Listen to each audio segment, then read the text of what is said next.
Jika diamati dalam beberapa tahun terakhir ini, aksi teror di Indonesia menunjukkan gejala yang mengarah pada fenomena family terrorism. Istilah family terrorism merujuk pada fenomena aksi teror yang melibatkan anggota keluarga mulai dari bapak, suami, ibu, istri, dan anak. Fenomena family terrorism ini bisa kita lihat dari sejumlah aksi teror yang terjadi dalam beberapa tahun belakangan. Antara lain, peristiwa teror bom bunuh diri di depan Gereja Katedral Makassar, Kota Makassar, Sulawesi Selatan, Indonesia pada tanggal 28 Maret 2021. Pelaku bom bunuh diri ini diketahui merupakan pasangan suami istri. Bahkan, sang istri teridentifikasi tengah berbadan dua alias hamil. Pola serupa juga terjadi pada aksi bom bunuh diri Surabaya tahun 2018 yang menyasar 3 gereja, yaitu Gereja Pusat Pantai Kosta Surabaya, Gereja Kristen Indonesia di Ponegoro, dan Gereja Santa Maria. Satu keluarga terdiri atas 2 orang tua dan 4 anak menjadi pelaku bom bunuh diri di 3 gereja tersebut.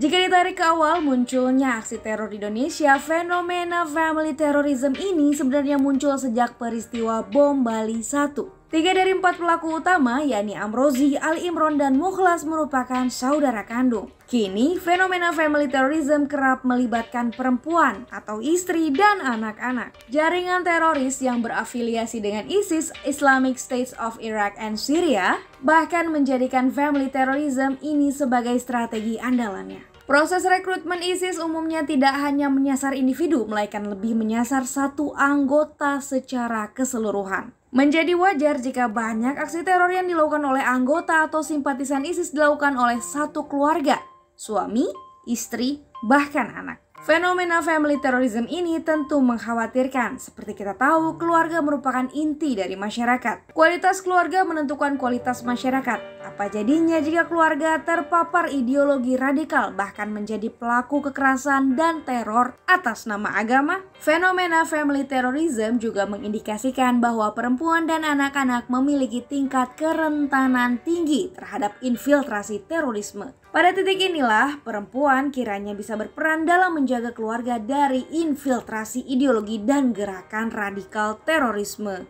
Perempuan harus menjadi pilar bagi penguatan resiliensi daya tahan keluarga dari tarikan arus konservatisme dan ekstremisme yang datang dari segala arah. Peran perempuan di zaman ini tentu tidak hanya terbatas di ruang private alias domestik, namun juga merambah ruang publik. Dalam konteks domestik, ibu memiliki peranan penting dalam membentuk keluarga yang religius sekaligus moderat. Dengan tidak mengesampingkan keterlibatan ayah, peran ibu dalam pengasuhan, parenting, dan pendidikan karakter anak sangat penting. Seorang penyair Hafiz Ibrahim berujar, Al-ummu madrasatul ula, iza adattaha adatta sya'ban tayyibal a'ra. Artinya, perempuan ialah sekolah pertama bagi anak-anaknya. Sedangkan dalam konteks publik, perempuan atau ibu bisa berperan dalam mewujudkan moderasi beragama. Ada setidaknya 4 hal penting yang harus dilakukan perempuan untuk mencegah keluarga yang terpapar ideologi radikal terorisme. Pertama, membangun kemandirian finansial dan sosial. Sejumlah riset menunjukkan bahwa perempuan yang bekerja memiliki penghasilan dan mengaktualisasikan dirinya dalam ruang sosial yang inklusif cenderung sulit terpapar ideologi radikal terorisme. Sebaliknya, perempuan yang tidak mandiri secara finansial dan hidup dalam ruang sosial yang eksklusif cenderung mudah terinfiltrasi ideologi radikal terorisme.